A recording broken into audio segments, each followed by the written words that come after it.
دەریڤە کردە ژ دیالۆگێرە و ئەو دیالۆگ ڕۆژانەژی هەیە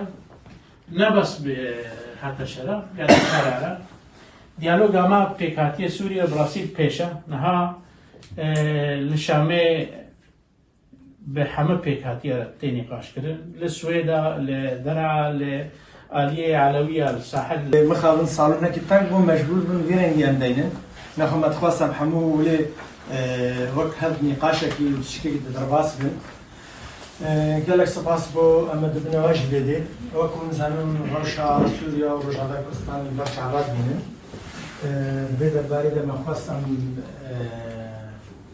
Şiar Elî nûnerê Xweseriya Demokratîk a Ewropa lêdê Amedê ye em xwestem lê pêra nîqaşekî em hevre bikin derbarê rewşa Kurda Rojava Kurdistanê rewşa Sûriya rewşa pêvejora nû ya ku îro derbas dibe ما خاطر درباره دم هبره نقاش بکن دانستانی بکن پیشنیار هبن دانستانی هبن بیرنگی هم کارن محبره گلک شتا پیشنیار بکن جبو تشت ایرو رجاوا بیش چل بو براستی ایرو سمینارک بالکش لأوسلو لدارکت ککشیار علی جسویل هاتبو نونره وگبریا خسر بو کسی جماوری گو حاضر بود تبعی کردستانی بون همی پرچین کردستانی بون همی ایدولوژین جدا بون ککشیار علی پانوراما کلسر روشا سوری بگلم پری و روشا روجاوای کردستانی بتایبتی دار خست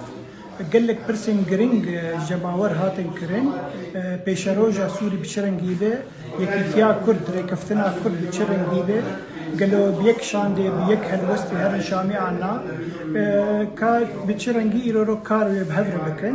قال لك بالكيش بو قال لك زانيارين بالكيش وخش هاتن زمان والسمينار سركفتي بو زي دارم جو كرد هردم يقدس بن يكرز بهفره لكو دكا برلاب كون رجلات نابيندا حما هرم دخاجي امجي وكا ملاتكي كرد الهرمي براستي ملاتكي خودي ديروك خودي تشام ملاتكي كفنارا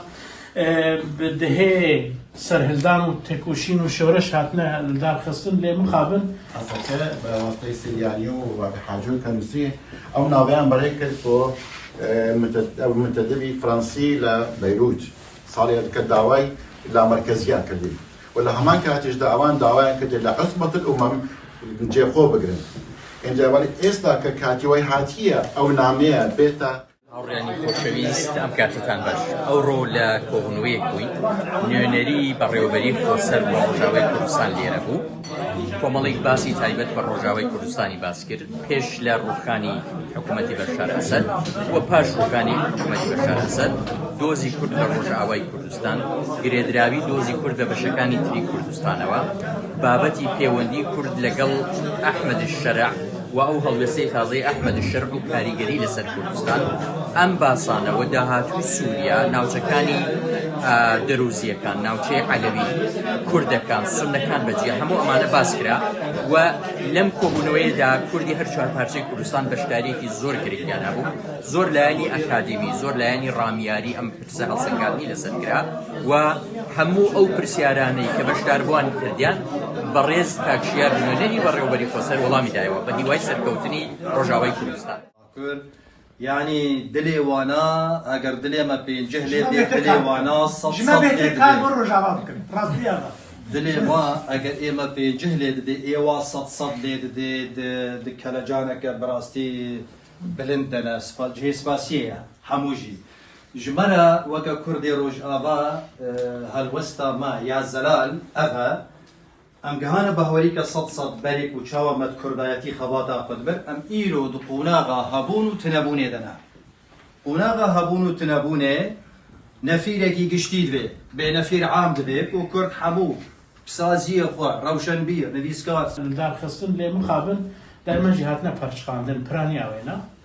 امجي درم شكت قوناغا كولودا 2011 بويري سوري قومي امجي وقت هفقر سريده وكا كردي روجاوا الگوری تجربه خواه تجربه گومج پرچه وكاش براي خواه مازن ما گرته بود الگوری ویجی منیزیک بونه که حتاج مهات وكا كرد ئەم وەکە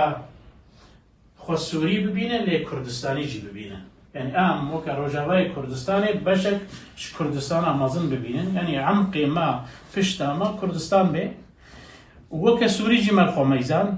وش بۆی vê pirsgirêka Sûrî jî me got me got gerek em tevl û şer û pevçûnê navxweyî nebin